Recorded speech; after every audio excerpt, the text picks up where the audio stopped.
BBC Coventry and Warwickshire. Let's get on with the debate this evening. What I want to do is ask each member of the panel in turn. They're going to have 2 minutes each on where they stand on HS2. If I can start with Chris White, MP, first of all. Chris, can I start with you? Thank you very much. Thank you, everybody, for coming along this evening. And I suppose if we started by saying if you read or believe what you read in the papers with what Cheryl Gillan said, Secretary of State for Wales, she said this morning that believes that there is a good chance the Transport Secretary will be forced to abandon the scheme. Now, we don't know whether that is the case, but what we do need is a good debate. Now, I don't want to start by anybody thinking that I'm against trains. I use the Chiltern line every week to go to London and come back again. But I am against this particular train, this particular scheme. I think it is excessive in cost. It is incredibly damaging to our environment, and I think it will be very damaging to our region. I don't believe this is a NIMBY issue. I think we are looking at all the good news, like it's going to create 30,000 jobs or 40,000 jobs, 25% of which will be only temporary. But that works out something in the region of £500,000 per job that will be created. I think the damage it will be doing to our local networks. As I said, I travel on the Chiltern line. There will be a disincentive to that line to be as frequent and regular and cost-effective as it is at the moment. I think we've got to recognise that we had an industrial revolution. The trains were a fantastic thing. What we've got to look at now is the internet revolution, where we'll be looking at using Twitter, emails, Facebook. That will be how we'll be communicating in the future. We couldn't imagine 10 years ago what would be happening today. How can we imagine what would be happening in 2026 when all this money, all your money, is being spent? Chris, thank you. That's Chris White, MP. Jerry Marshall. Jerry Marshall from Agast. HS2 really is a rich man's train, which is going to cost every household in the country more than £1,000. And there is a better and more affordable alternative. The problem is the economic case doesn't stack up. The costs are more than the benefits. And HS2 will not be the least bit transformational. You know, unemployment in Lille and Lyon have gone up relative to the rest of France since the high-speed trains arrived. And the claimed regeneration jobs are unlikely to be new jobs, and most of those will be in London. Of course, HS2 will leave many areas like Warwickshire with a slower train service, and the Euston rebuild for 8 years will cause complete chaos. And HS2 will damage the environment. The fact that the Green Party are against it really says it all. HS2 says that the vast majority of passengers will be completely new journeys, so that's not very green, or they come from lower carbon travel. Only 6% will come from aviation, and BAA say that those domestic slots that are freed up will be replaced by international slots. And of course it will run through ancient woodlands and tranquil countryside. What kind of legacy do we want to leave our grandchildren? Fortunately, there is a more affordable alternative. Train lengthening, substituting one first class for a standard class carriage, dealing with the problem at Ledbury Junction, all those things will increase standard class peak hour capacity on the West Coast Main Line by 138%. I've got the train path to prove it. And we can do very similar things on the East Coast Main Line and Midlands Main Line.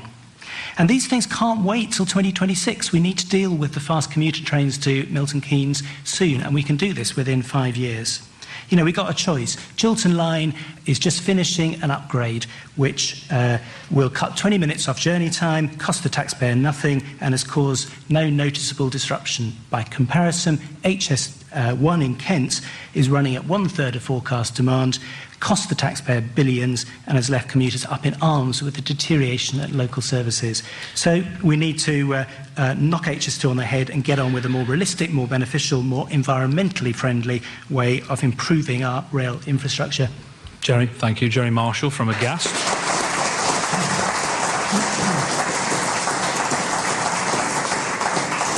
Jeremy Wright, MP. Thank you. Well, I want to start by making what I think is rather an important distinction, and that's between high-speed rail and HS2. Those things are not the same. and it's important that we consider them separately. So high-speed rail first. I think there is a reasonably good argument for high-speed rail, and I think you have to start from thinking about something that I don't believe will be a matter of controversy this evening, which is the capacity problem we have on our railways and the problem we're going to have over the period we're discussing. Now, you either deal with that capacity problem, as Jerry suggests, by improving the network you already have, or you build an additional railway line. Now, I haven't finally made my mind up, but I rather suspect that we won't actually be able to deal with the whole capacity problem by upgrading what we have now. We will need an additional railway line. There are extra benefits to that. For example, having another route into London isn't a bad idea. I use the Chiltern line as Chris does. I don't know whether he was on this train, but on Thursday I spent 2 hours sitting on the Chiltern line stationary while we waited for a cow to be cleared off the line. And those are the sorts of events that mean we do start to think about how it would be important to have another route into London. If you have a separate railway line to deal with capacity, you also have the opportunity to create more space on your existing network. You can use that space, for example, to put more freight onto railways and take it off our roads. I think that would be desirable. So there is an argument for a separate railway line. If you're going to have a separate railway line, I think there's a decent argument to make it high speed. And that's because it is desirable, in my view, to persuade as many people as we can not to travel by car, not to travel by plane, but instead to travel by train. Environmentally, that would be preferable. A high-speed train gives you the opportunity to compete with the airlines in a way that a conventional speed train does not. However, if you're going to do high-speed rail, you should do it properly. And I don't think that HS2 as it stands does it properly. There are two major problems, and I'm sure we'll deal with both of them today. The first is the opportunity, and I'm being nudged because I'm going over my time, I apologise, but I think it's important to get these points across. The first problem with HS2 is the business case. Jerry's already referred to it. There are serious flaws with the business case for HS2. I'm sure we'll get into those. But the other problem with HS2 is it simply follows the wrong route. In my view, if you're going to do high-speed rail, you should follow an existing transport corridor. That way, you do less environmental damage. If you're going to do this, you should do it properly. That, in my view, is how you deliver high-speed rail properly. Jeremy, thank you. Jeremy Wright, MP.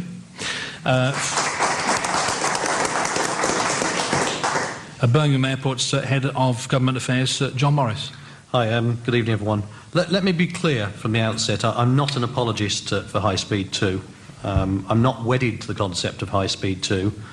But I do guess the only alternative would involve at least 3 times the land take and the construction of a superhighway through the home counties and through Warwickshire. And surely that would affect a lot more people than what we're talking about tonight. We do need a connectivity solution, whether it's flights, it's motorways, or whether it's other enhancements. But it's clear that the transport modes we've got at the moment are filling up, and something needs doing between now and High Speed 2 as well. But we need a new integrated approach towards transport. For far too long, we've had the road lobby, we've had the aviation and the rail lobby at each other's throats. Rather look at what's best for UK PLC, and that's one of the reasons why I'm here. Yep, I have a vested interest, I work at an airport, but actually we need to think about all these things in the round. And don't forget that transport is a facilitator. It links resources with markets, production with customers, and people with economic activity.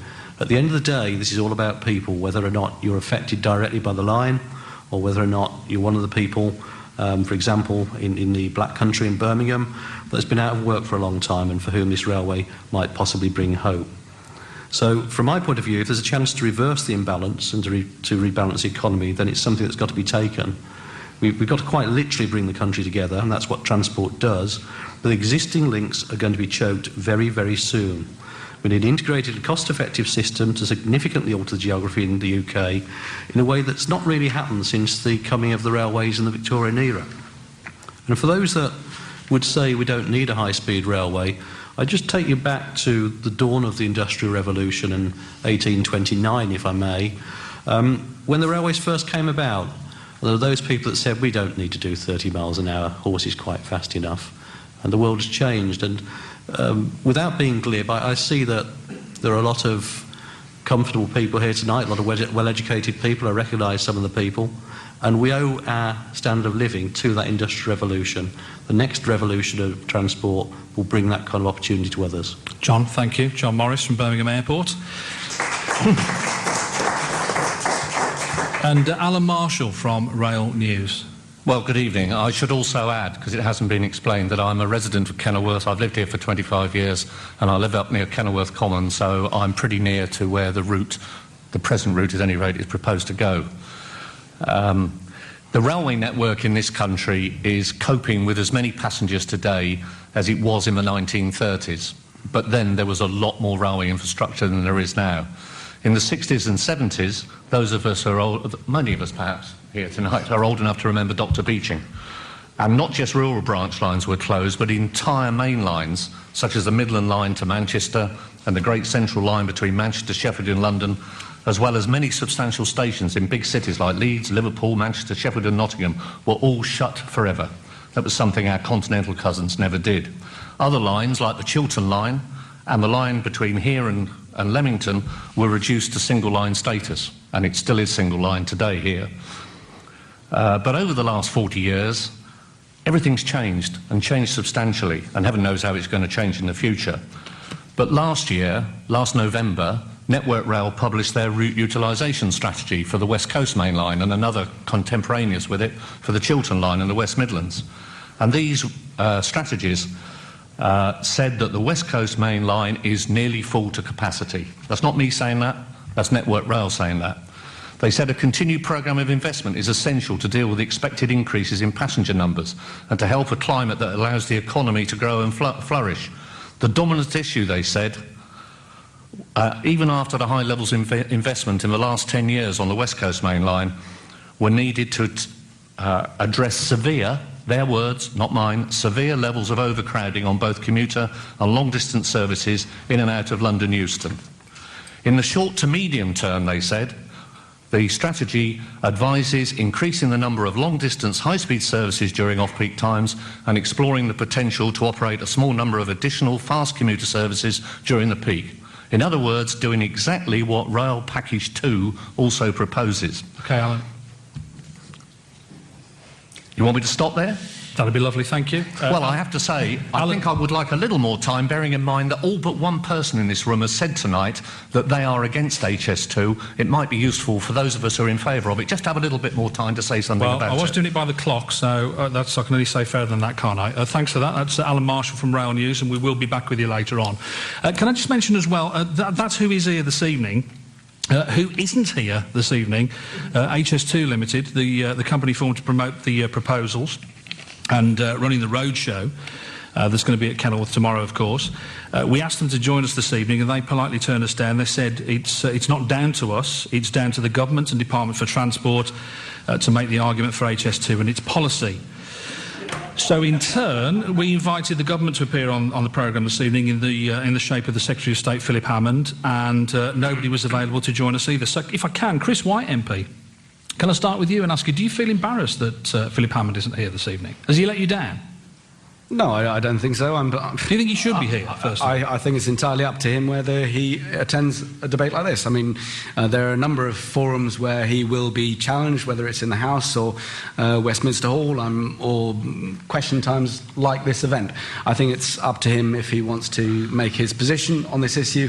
I'm pleased to have the opportunity to make my position this evening.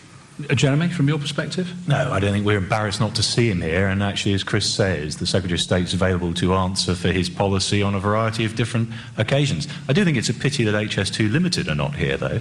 Given that we know they're in town for the show tomorrow, you would have thought they could have sent someone along this evening, and it is important that we get some of the details from HS2 Limited clear, because I think that when we get to the business case, as I'm sure we will, Shane, that we have a look at the figures that have changed in the business case following its most recent revision.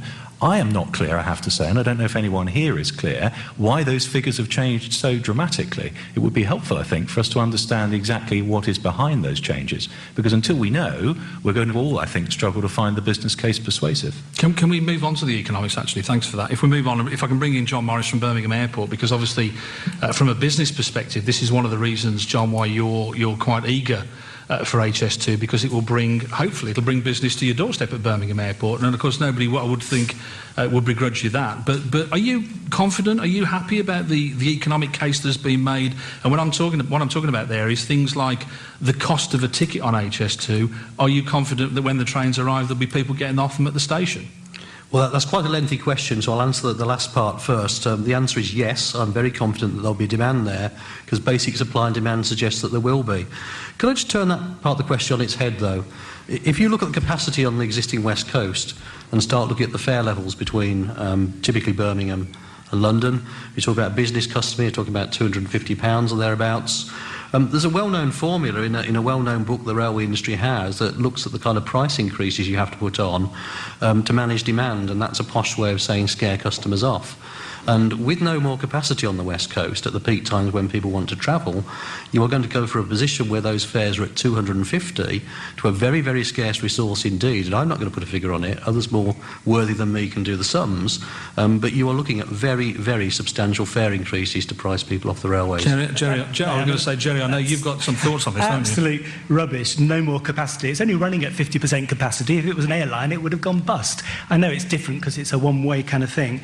So, as Mr. Hammond has said... Why can't people get a seat on a train then now? The problem with the most crowded train, and this is what Philip Hammond has agreed with, is Monday to Thursday there's one overcrowded train. It's the 7 o'clock train. It's entirely artificial. It's because of the fare cliff. I was on it just last week. Everyone waits for the cheaper fares at 7 o'clock and goes on that. So some of it is management of demand, and some of it is particular areas like Milton Keynes, which, as I say, cannot wait till 2026. There is a problem there. We do need to deal with Leadburn Junction.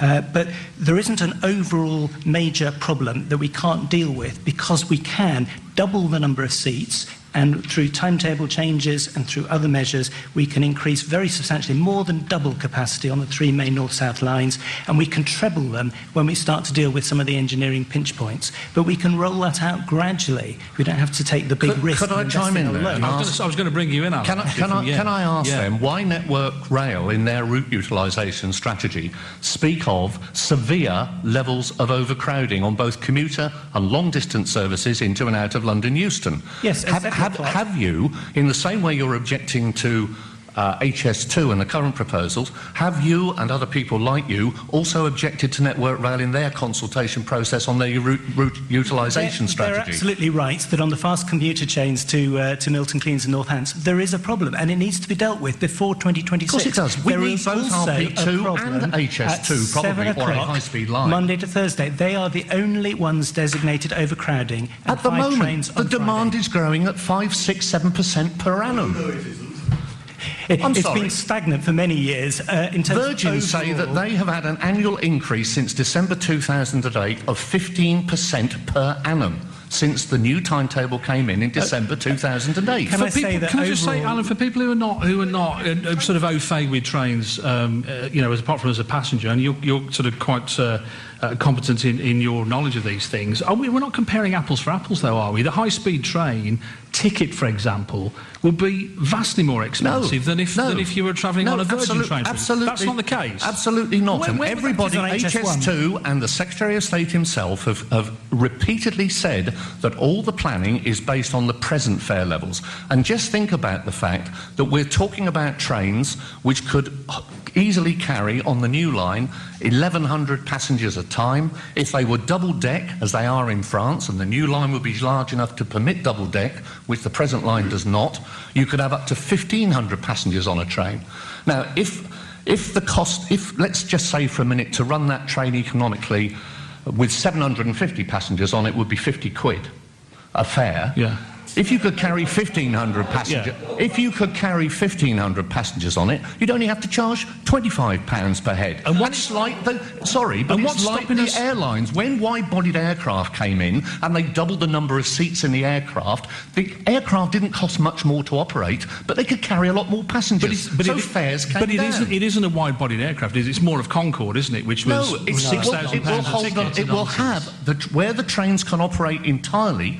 There is a restriction where they can operate entirely on the European gauge, structure gauge, not track gauge, the structure gauge route, which initially would be as far as Birmingham and later to Manchester and Leeds. And personally, I think there may be a case for going all the way to Manchester and Leeds first, so you could use the larger trains all the way through. Wherever the route goes, Maybe Jeremy's right, it doesn't have to be precisely as it is at the moment. But these trains could carry far, far more passengers, between 1,000 and 1,500 passengers a time, compared to an existing train which is limited, even with the larger seatings in it, to less than 600 a time. But according to Danish researchers, 9 out of 10 people doing new rail projects overestimate the demand by an average of 100%. We're not going to fill those 1,500 seats. We haven't on HS1, we haven't on Eurostar, so they will run at a much lower capacity, partly because you have to be very Eurostar says it runs at 80 to 85% We have to be very close to the station to benefit from it. Even people in Birmingham suburbs will have a longer journey because they have to go to New Street and walk to Curzon Street and then travel on this train. Eurostar says it operates at 85% capacity, so I'm not quite sure where you're getting your facts from. It's 50% on Eurostar. Well, that's not what they say. One-third, 7 million, not 21 million on HS1. And they also say it's not a rich man's railway. 70% of the passengers on Eurostar are travelling for leisure purposes. Only 30% are travelling for business. Overall, on our railway system, Jerry, let me stop you there. Chris, you've got an alternative, have you?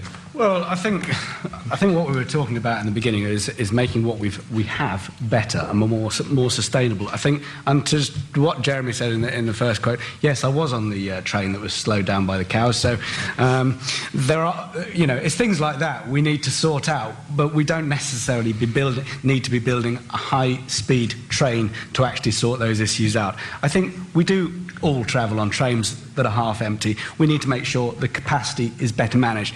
We need to understand the market better, and this is when I say, the information technology revolution will be able to help us understand that market better. We do need longer platforms. We do need more carriages. We do need a better understanding and a better frequency and a better regulation of the trains we've got at the moment. You're saying build a railway line, but not a HS2, not a high-speed railway line. What I'm saying is that at the moment we have a railway system that I think can be better improved before we can go into something which is so out of this world. 38 billion. So not build, improve what we have. What I'm saying, we need to improve what we have. There is capacity there. We can have more frequent trains. We can build longer platforms. We can have more carriages, but we can have a sustained growth rather than an evolutionary growth, understanding how the market develops, rather than this one solution fits. Sorry, can I ask a question? Give me a second. Jeremy Wright MP was waiting to come in. Do you want to just come back on that point? I was actually going to go back, Shane, to a point you made earlier on about comparing apples with apples. And I think the danger of this debate is that everybody throws a lot of statistics around. And the statistics are often on completely different bases. They don't match together. What I think we need to understand a bit better is how we accurately compare the sort of suggestions that Jerry Marshall's been making with the argument for HS2. And just to give you an example of why I think that we don't have adequate information, is that at the moment, as I understand the position, we are being asked to compare the merits of HS2 with the situation as it stands now on the conventional network. We're not being asked to compare HS2 with, for example, improvements that Virgin are likely to make on their own franchise for the West Coast Main Line by 2026. We're not being asked to compare HS2 with the improved Chiltern line that we will have by then. And we're not being asked to consider, for example, in-cab signalling, which will make all of those trains go rather faster and therefore get to their destinations quicker. Now, if we're going to make a proper comparison, those are the sorts of pieces of information that we need to have in an easily understandable form. And unless Alan can tell me different, I don't think at the moment we've got that. Before you answer that, Alan, can I just ask a question there? This is...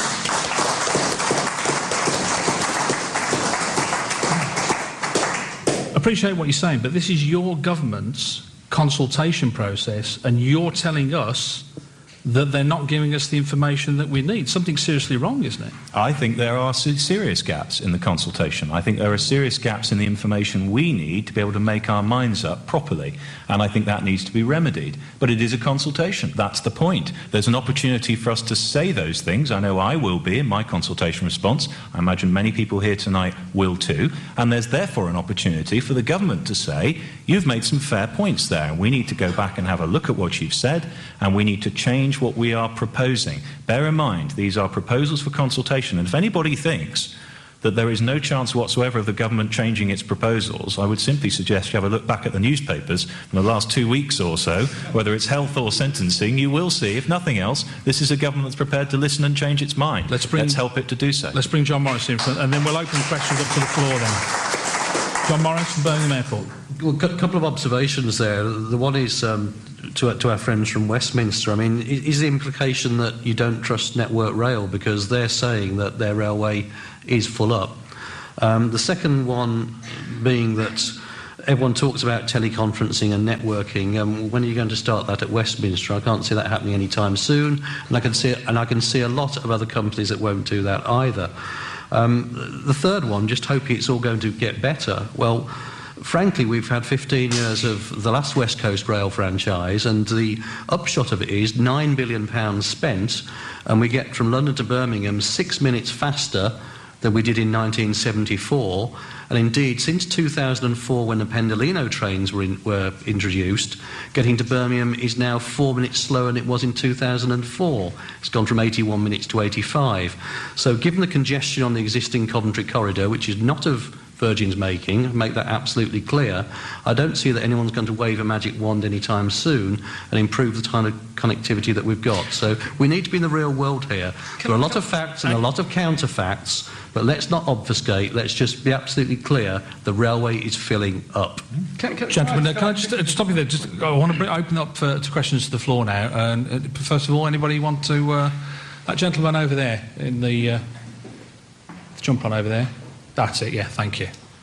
Can you just tell me your name and where you're from as well, please, for just a bit of help? My name is Mark Taylor. I'm from Coventry. I just want to comment that Jerry's point earlier, affordability, I'd like to discuss. I thought Jerry was being very generous in terms of how much it's going to cost everyone. £1,000, I think, was the figure you quoted. I've heard that figure could be a lot higher from a variety of sources. If you just consider that at the moment we're forcing, for example, experienced members out of our police forces by use of Regulation 19. With increased energy prices, we'll see more pensioners on low income being trapped in fuel poverty. We may see the loss of this community centre because Warwick District Council, I believe, are struggling with cutbacks. This may go, where we're meeting now. We need a government that will help the poor, the aged, keep us safe and maintain suitable local community amenities.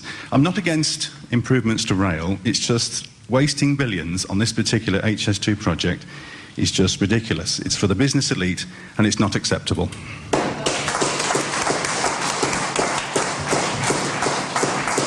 Jeremy Wright. Well, first of all, this is a government that will help the poor and the elderly, but I don't think we've got time to go into all the details of how at the moment. I don't think, actually, that of the many arguments that there are against HS2 as opposed to high-speed rail, cost is the most important one, and I'll tell you why. The first point to make is that the cost of HS2 will predominantly be paid after 2015. It will predominantly be paid when construction starts, and that certainly isn't going to be before 2015. Now, the problems you're describing, which we undoubtedly have in the public finances at the moment, as a direct result of the hangover of the last administration and the deficit we face, should be resolved, at least substantially, by 2015. If they haven't been, I can tell you we'll have bigger problems than HS2. So comparing the financial problems the country's got now with the expenditure on HS2 isn't the right comparison. I'd also suggest to you that it isn't actually the cost that's most important about HS2, it's the cost-benefit ratio. It isn't how much you spend on the railway, it's what you get back in economic benefit. And if what you get back is a substantial amount of benefit, it's worth the investment, even though the numbers are terrifying. But if you don't get a substantial return on your investment, then it's a bad deal for the taxpayer. And that's why we need to talk about benefit-cost ratio and that in terms of the business case. It's sunk already from 2.4 at the end of 2009, beginning of 2010, to 1.6 now. And if HS2 Limited were here, I'm sure we'd all like to know why that is.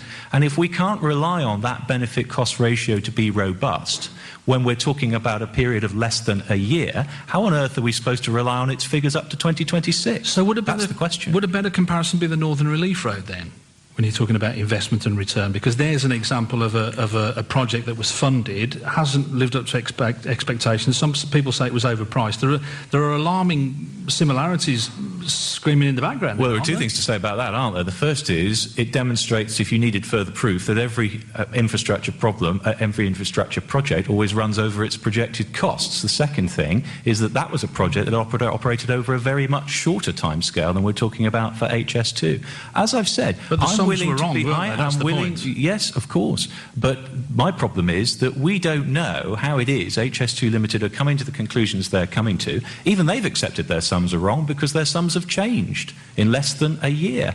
Now, I'm ready to be persuaded, not just that high-speed rail is a good thing, which broadly speaking I am, but that HS2 can be the way in which you should best deliver high-speed rail. But I have to say, based on the evidence I've heard so far, I am not so persuaded, and I don't think you should be either. Can I just actually give me 2 seconds? I just want to ask Chris White, as an MP, what do you make of the point that says you're not doing enough for the areas of the population that you should be, and you're worrying about this, which is almost an irrelevance? I think that's paraphrasing what the gentleman was saying. Well, I have to say that I do have a certain sympathy with the question. I do find, there are a lot of difficult things that we do vote on.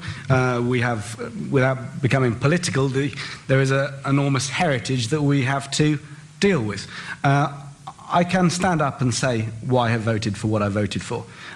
In this particular instance, I find it very difficult indeed to say why this would be a good use of public funds. OK. Alan, you wanted to come in? Well, just picking up a couple of things. Picking up certainly on something Jeremy said about the main expenditure on HS2 or a new high-speed line would not start until 2015, 2016 at the earliest, when the construction starts.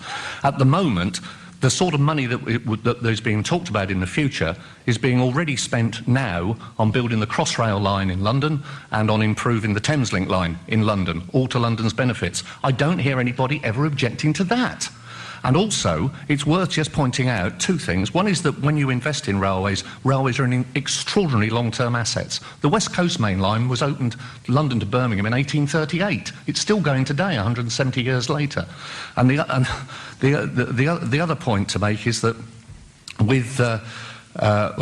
with what's being spent by the government at the moment, and I can understand the gentleman's concerns, just do bear in mind that the total amount of money that the government is planning to spend on infrastructure in the next 5 years, 2010 to 2015, even after the cuts they've made at the moment, is something in the region of £200 billion. Okay. Another question from the floor, please. Hi, Martin White from Warwick. There's a number of points I want to respond to, but I think what concerns me is that it seems to be quite a narrow view as to whether we need to have another railway line or whether there are other alternative ways of improving communication for the UK. Clearly, high-speed internet is another option, which would do well for both local and national and indeed international business. We're competing on a global playing field now, and just looking at a route between London and Birmingham may be too narrow a view, particularly considering the cost. Whereas improving our broadband connectivity around the world would clearly improve connections for teleconferencing to negate the need to travel at all.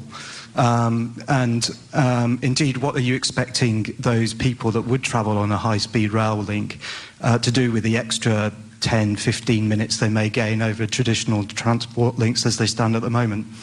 I've travelled both on the Chiltern line and on the Western Main Line into London in the last 2 weeks. It cost me £160 to travel peak time from Birmingham International to London.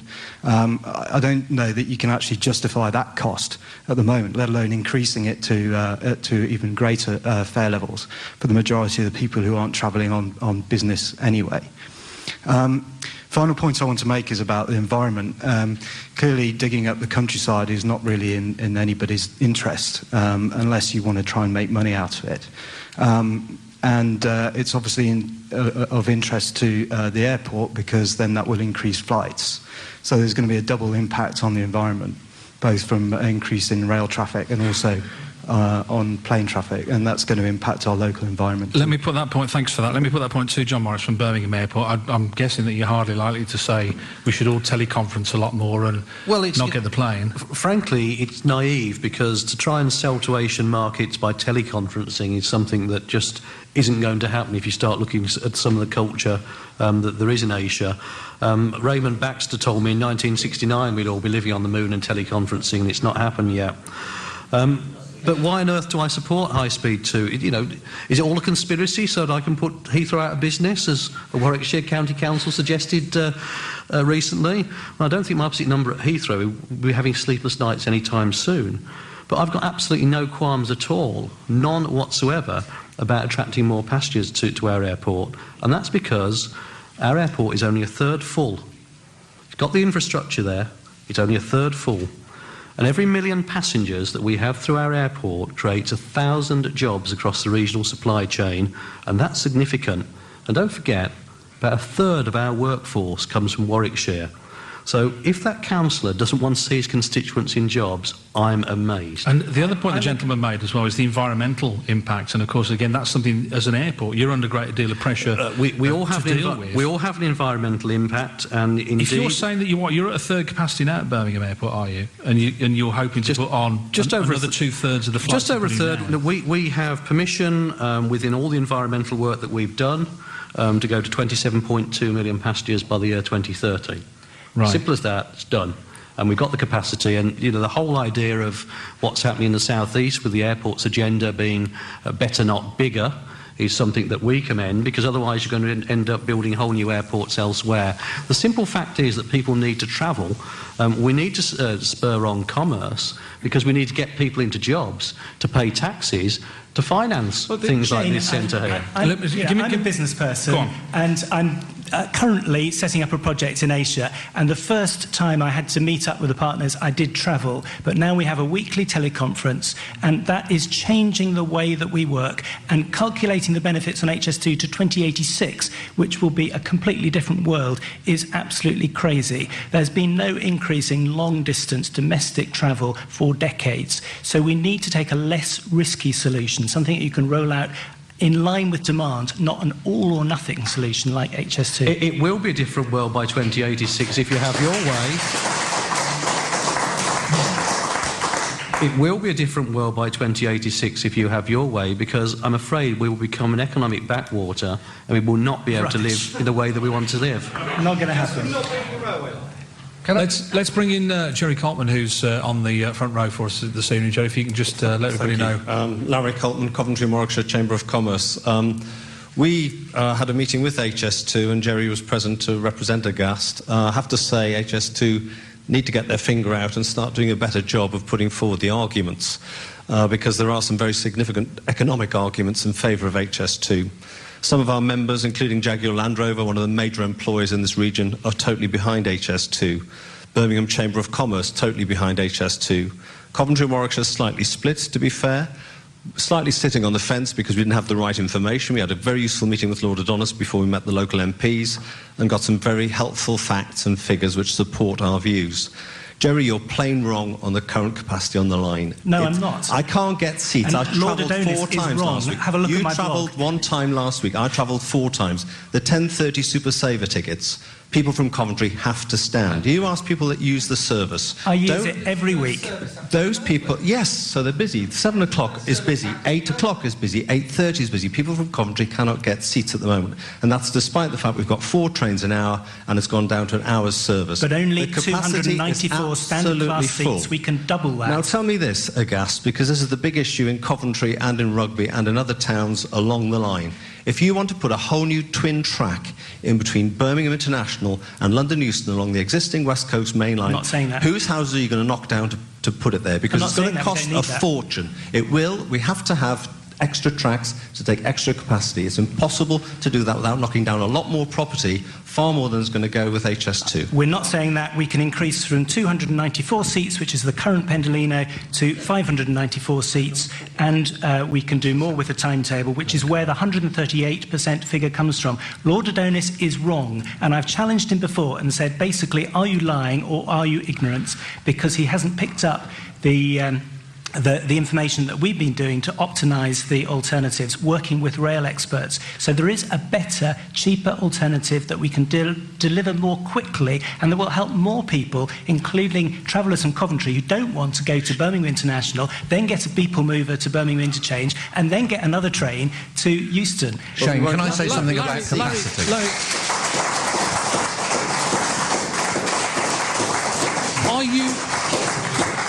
Are you not tempted at all by what he's saying? Do you think, well, is that something we should investigate? In 25 years of commuting on that line from Birmingham and Coventry down to London, we've increased capacity constantly, and the trains are always full. Yeah. Constantly full. No matter how many extra trains we put on, no matter how much we improve the service, the line is constantly full to the brim, and Coventry commuters lose out. And that includes Coventry and Warwickshire commuters, because I drive to Coventry to get the train because it's much quicker than using the Chiltern line, and it gets me to where I want to be in London, which is what a lot of people forget. We want to be in the city, we don't want to be in the West End. That the journey to Birmingham International, to travel all the way back again, that's going to be worth it for me, if that is quicker, I will drive to Birmingham International rather than Coventry. Definitely. Shane, can I say something about capacity, please? Well, let me just... Jeremy Wright MP first of all, then Alan Marshall says. Just a couple of things. First of all, I've got a lot of sympathy with what Jerry Marshall says, as he knows on this issue. But I have to say, if there were a way in which we could deliver just as much capacity without any disruption, a fraction of the cost, I don't understand why we wouldn't be doing it. I don't think it's that simple, I'm afraid. And I think that we do, therefore, have to think about an additional railway line. But what I'm struggling with, and I think I struggle with every time we have debates like this, is that Larry makes the point that people like Jaguar Land Rover and others in the region are in favour of this project. I doubt it. I suspect what they're in favour of is high-speed rail, not necessarily HS2. And one of the difficulties we have is that we're only being offered at the moment one variety of high-speed rail. We should be offered more varieties of high-speed rail than that, so we can choose between them. And to the gentleman who is worried about the environment, what I'd suggest is that if the argument is successfully made for an additional railway line, the least damage to the environment will be caused by putting that along an existing transport corridor. If you want to know why we're not proposing that at the moment, or we're HS2 limited or not, it seems to come down to this obsession with going at 250 miles an hour. Now, if we have to go at 250 miles an hour and cause all the environmental damage which that route does cause, somebody's going to have to give me a better argument for it than I have heard so far. I think high-speed rail is fine, but it doesn't need to be 250 miles an hour, and if it isn't 250 miles an hour, we can do a lot less damage to the environment in the process. Alan Marshall? Just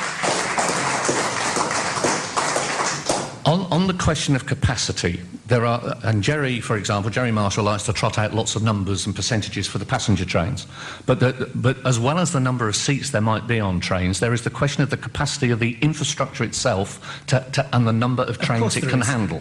Taken into account. And no, it's not, Jerry, because I've never heard anybody yet in this debate this evening mention the word freight and freight trains. We're leaving there is a capacity for tremendous demand for more freight trains. You've only got to go down the road to the Coventry International Freight Terminal, which isn't in Coventry, it's in Kilsby, just outside of Rugby, where Tesco have got an incredible national distribution depot, which they're just about doubling in size at the moment. They are committed to being totally green and carbon-free by 2050. What's there already is powered by a couple of wind turbines. And they have said that currently they run 2 trains a day from there to Scotland with Stobarts. They have said that they want to increase that this year to 8 trains a day. Other people like Asda and Marks and Spencer's are doing the same. And that's not necessarily because they are hugely going green. It's also because there's a tremendous shortage of HGV drivers in this country. Coming back to the Northern Relief Road thing, can you understand why people get so confused and frustrated? Because it wasn't 15, 20 years ago that we're saying we need the Northern Relief Road because we're going to have this extra capacity from freight on the roads because our rail network is shot to pieces and it can't deal with it. And the containerised, unitised traffic is switching to railways now. But can you understand why people who are here this evening get so frustrated and they say, well, how do we know that you've got this right? You're not investigating the things that could be possible options. Well, one of the problems with the railway until recently was that the structure gauge, again we come back to the fact we built our railways much smaller here than the rest of the world, and especially our near neighbours in France, which were largely engineered by British engineers, incidentally.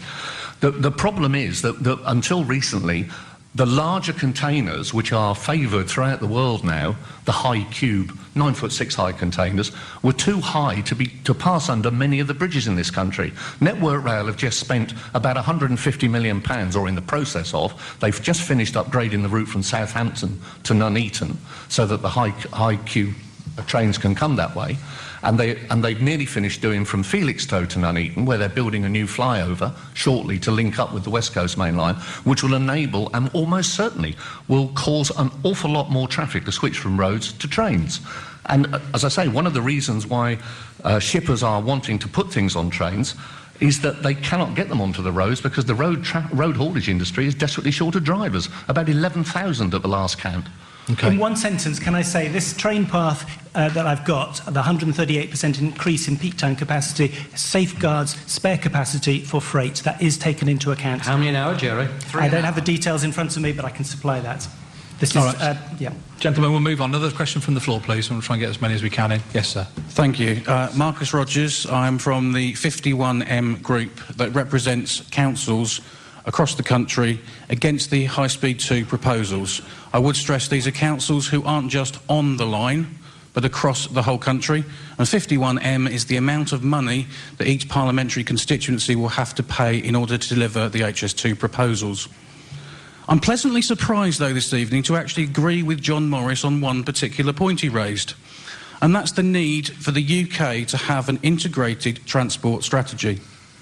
Councils across the United Kingdom, including Leeds and the northern core cities, want to see a national transport strategy that invests in the right improvements at the right times, and certainly before 2026. HS2 is a transport project, or perhaps, depending on who you listen to, a programme of projects in search of a strategy without a credible business case that is at best carbon neutral, costing billions of pounds during a period of economic austerity. How can anyone, and this is my question, how can anyone support such a scheme?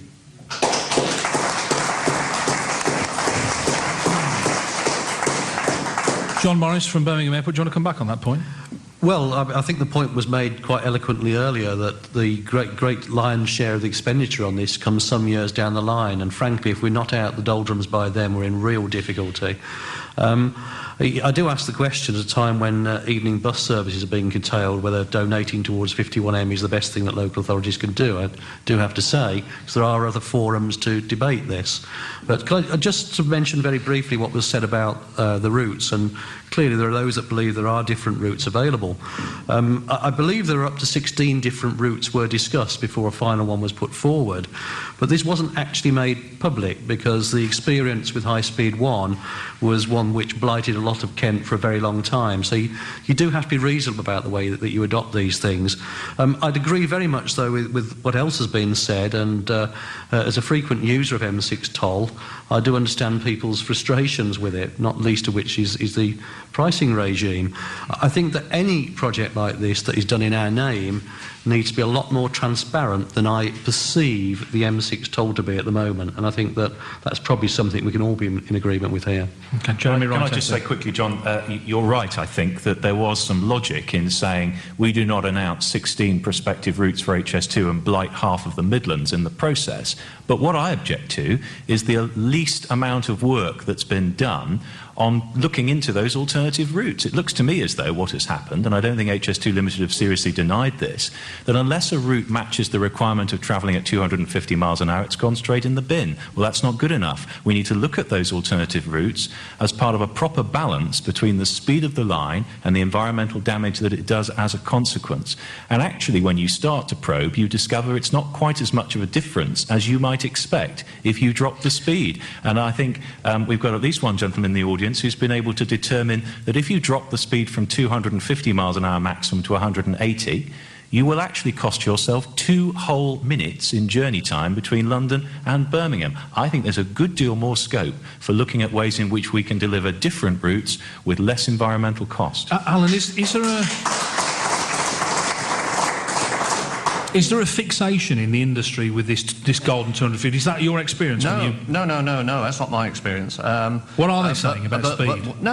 They've started. I mean, people like Andrew McNaughton, who's it's hardly my job to speak for him, but I have heard him speak. And Andrew McNaughton, who was the chief engineer of Network Rail, and is now the chief engineer of HS2 Limited, takes the view that we've missed out in the first generation of high-speed railways compared with the rest of the world, and we should be now looking at where, if we start developing high-speed railways now, we should be looking at where the potential is for high-speed rail in the future, and allow for that potential to be realised in due course. And it is true that many other parts of the world are looking at higher speeds. Can I ask, because I think this is a crucial issue.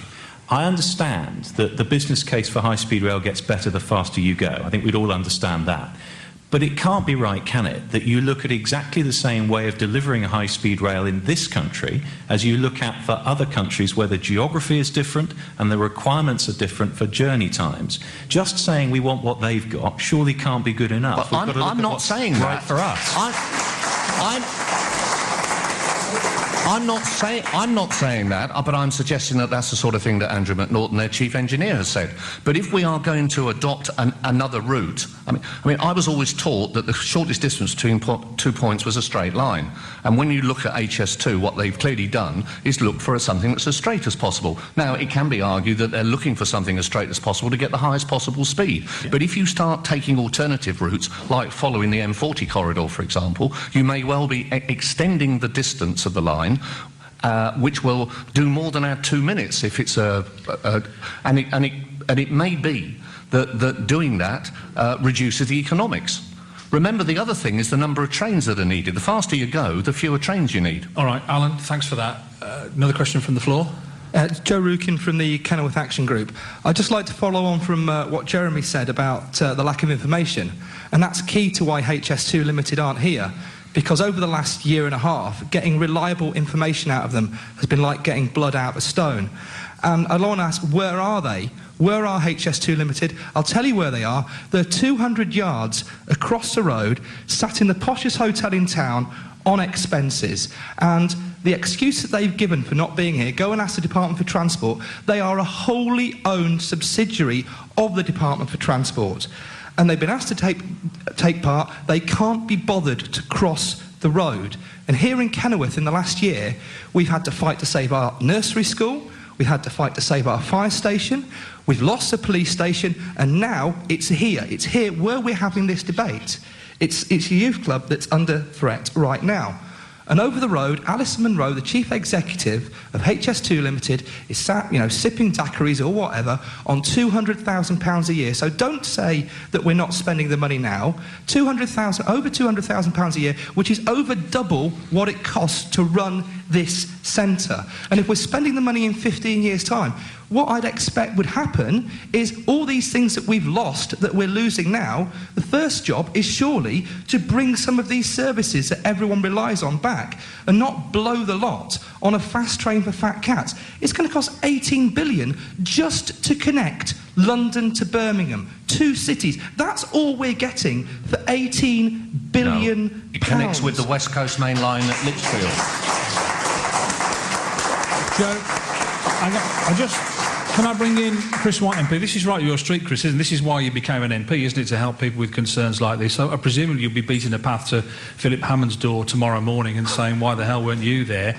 And can you ask... I've explained and can you ask HS2 why they were... I mean, they're not doing you any favours, are they? I don't think there's any harm in finding out why HS2 decided not to come this evening. I think everybody agrees that the more information would be better. At this stage, where we go wrong, governments go wrong or whatever, is by not providing information up front, and there should be a responsibility to do that. But going back to the previous question, I think what everybody's looking for is a joined-up transport policy. I think at the moment we don't necessarily have one. We've only been in the government for a year. We need a bit more time to sort that out. But what I'm frightened of is this consultations like this. We end up going down a path. We go so far down a path, it becomes very, very difficult to stop. And I hope that everybody's taking time and the trouble to actually respond to this consultation, turn up to the road shows and actually say, this is not what we want. We want to look at alternatives. Whether it's the alternatives that Jerry's talking about, whether it's what Jeremy's talking about, I hear so much. I hear, capacity. I never heard anybody running to my door saying, I want to get there so much quicker than I do at the moment. And that's really what we should be looking at. I'm going to stay with you. I want to stay with you just purely because I want to go through the whole of the panel and ask this question. I'm right in thinking this consultation now is not really about HS2. Well, it is about HS2, but it's also about high-speed rail full stop. Are you comfortable with people's understanding of the consultation process? Do you worry that we'll come out of this with people thinking, hang on, I had no idea that this was what we were talking about? I think, has it been explained well? I'm sure that everybody in this room has been involved in consultation processes. And I do think that the whole consultation process is very flawed, not just in this issue, but in a lot of issues. I mean, when you start a consultation process with a headline, high-speed rail, investing in Britain's future, now that sounds like a really, really good thing. But you need to look through it, you need to read it all, you need to be able to understand it, you need to attend the roadshows, you need to read everything about it, ask questions, get on the websites, and get the explanations for the questions people have got, because I'm sure people are very willing to come up with the answers. Jeremy Marshall, are you happy with the consultation process? No, it's a propaganda exercise, and the Department for Transport have been fiddling the figures in order to skew things. There are leading questions in the consultation, and this is going to cost us £750 million in this government. So it's costing an arm and a leg, £500 million for every minute saved to Birmingham. So we need to look at it seriously and look at the alternatives, which are more beneficial, more environmentally friendly, and a lot more affordable. Jeremy Wright MP, just on the subject of the consultation, do people that you talk to in your constituency, do they understand how important this is and what we're talking about, right? Yes, I think they do. I think a couple of things to say. The first is this issue's been around a long time. Chris and I stood for election just a little over a year ago on a manifesto that said we wish to deliver a high-speed rail network. It didn't give details as to how that should be done. It wasn't just us. Every Conservative parliamentary candidate, every Liberal Democrat, every Labour Party candidate stood on a manifesto saying something similar. So this has been an issue that's been around for a long time. Certainly in this constituency, it's been very well covered, both before, during and after the general election. And if I might say so, Shane, I think a huge amount of credit goes to Jerry and to many other people who are here tonight who've been involved in the campaigning groups up and down the line within my constituency, who I think have done a very good job in helping people understand what the case against High Speed 2 is, even if HS2 Limited haven't done a great job of putting the case in favour. John Morris, briefly if you may, because the time is running short.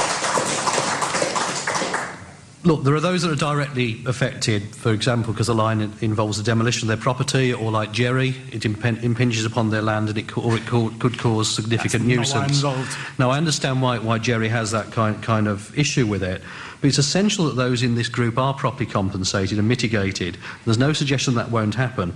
But what does worry me is that those people perhaps listening tonight, not so much as in this room, because I think a lot of people have made their minds up, there are those that are worried either by lack of official information. As I said at the start of this, I'm not an apologist for HS2.